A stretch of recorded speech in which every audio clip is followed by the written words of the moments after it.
All right, family, friends, YouTubers, anyone who's bored to death and interested in watching any videos I make. I didn't video the teardown process, but to give you a heads up, these two valves here, of course they're brand new now, are replaced. I replaced these old ones because I went to have the water turned on in my house. These shut-off valves were frozen open, couldn't close them. Needless to say, water, blah, blah, blah, blah, blah. Water went everywhere, so the city kindly kept the water back off for me.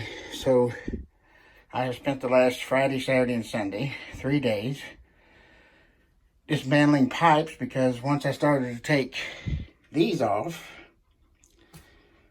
the old pipes, as you can see, were really old. Some of them corroded and wouldn't budge, literally. So I had to cut one off. Anyways, old and new. Well, this is a new pipe that I'm not going to need after all. But these old ones are bad shape. So, as you can see, I've replaced it with galvanized pipe. And the black pipe goes to the hot water heater. Normally black pipe's used for gas, but that's what was on here, so I'm putting back what was already here. But you can see the new fittings and the thread tape for the pipes and stuff. So it's taking me 3 days. Now, here's the lesson learned. Hot water heater is empty because there hasn't been any water, but it's still pretty heavy, as it shouldn't be left close to your work site, because when I'm over here loosening a pipe, and when the pipe finally gives in, and you know how when you're loosening a nut or a bolt or something on your car, and you give in to when it loosens, well, that's what happened. I lost my balance, fell over against the hot water heater, which is thank goodness it's still intact. It didn't damage it, but you see what happened. When I fell against the water heater, it fell into the glass.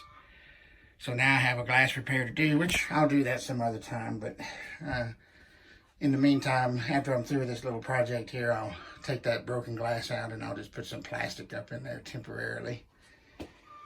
But, so, you can see, there's the project done. And of course, the final test will be when I take the hot water heater, stick it back over here. I'm going to have to get somebody to help me, because I'm going to have to set these 3 bricks in place so the hot water heater's up off the ground and over this drain pipe. That's the drain pipe that if I had a washing machine in here, these valves would go to a clothes washer. And that would be the drain for the water from the clothes washer to go out and down into the sewer. So the clearance for the hot water heater is not high enough, so we have to put it on these bricks.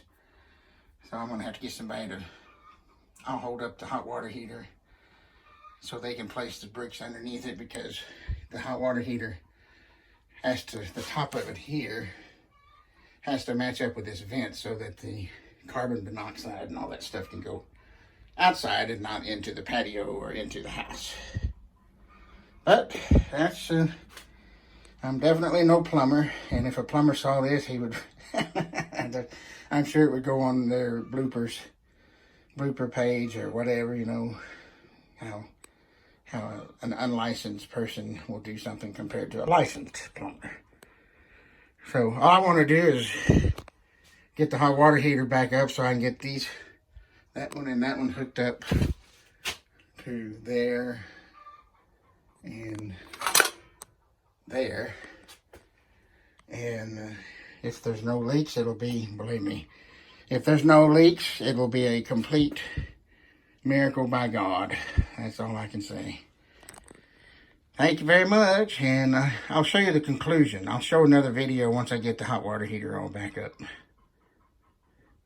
So, goodbye for now.